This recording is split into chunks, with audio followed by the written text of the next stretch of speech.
ഈശോ മിശിഹായ്ക്ക് സ്തുതിയായിരിക്കട്ടെ. മൊഴിയുടെ പുതിയൊരു അധ്യായത്തിലേക്ക് എല്ലാവർക്കും സ്വാഗതം.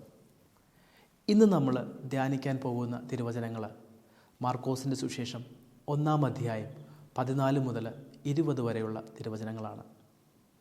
ഇവിടെ നമ്മൾ വായിച്ചു കേൾക്കുന്നത് 2 വ്യത്യസ്തമായ ഭാഗങ്ങളാണ്.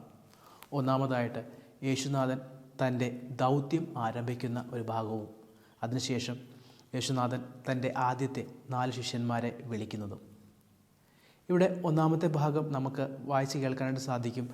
സ്നാപയോഹന്നാൻ ബന്ധനസ്ഥനായതിനു ശേഷം തൻ്റെ ദൗത്യം യേശുനാഥൻ ആരംഭിക്കുകയാണ്. യേശുനാഥൻ തൻ്റെ ദൗത്യം ആരംഭിക്കുന്നത് ഇപ്രകാരം പറഞ്ഞുകൊണ്ടാണ്: ദൈവരാജ്യം സമീപിച്ചിരിക്കുന്നു, അനുതപിച്ച് സുവിശേഷത്തിൽ വിശ്വസിക്കുക. ഈ അടുത്തിരിക്കുന്ന അല്ലെങ്കിൽ യേശുനാഥൻ്റെ വരവോടുകൂടെ തുറക്കപ്പെട്ട ഈ ദൈവരാജ്യത്തിൻ്റെ ഭാഗമാകാനായിട്ട് നമ്മൾ 2 കാര്യങ്ങൾ പ്രത്യേകമായിട്ട് നമ്മുടെ ജീവിതത്തിൽ അഭിവാജ്യമാണ്. എന്തൊക്കെയാണ്? അനുതാപം.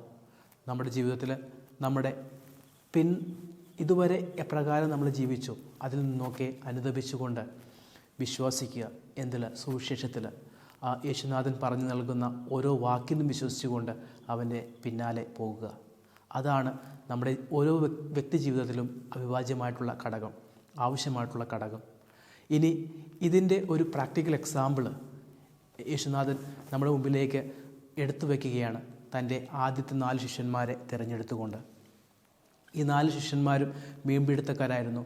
അവർ തങ്ങളുടെ കർമ്മത്തിൽ മുഴുകിക്കൊണ്ടിരുന്ന സമയത്താണ് യേശുനാഥൻ അവരെ വിളിക്കുന്നത്.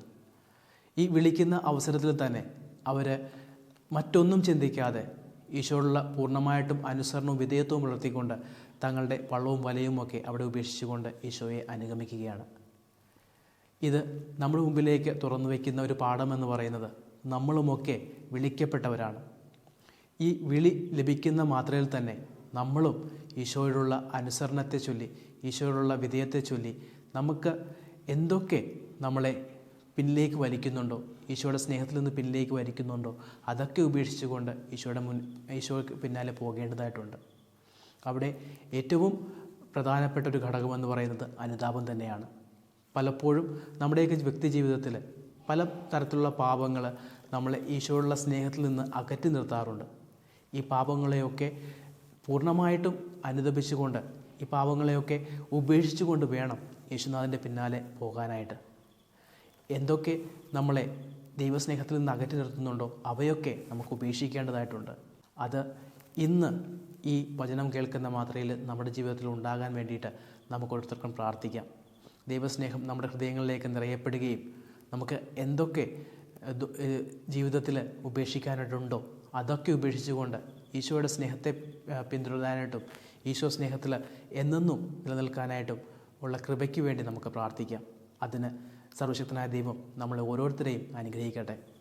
സർവശക്തനായ ദൈവം പിതാവും പുത്രനും പരിശുദ്ധാത്മാവും നിങ്ങളെ സമൃദ്ധമായി അനുഗ്രഹിക്കുമാറാകട്ടെ. ഈശോ മിശിഹായ്ക്ക് സ്തുതിയായിരിക്കട്ടെ.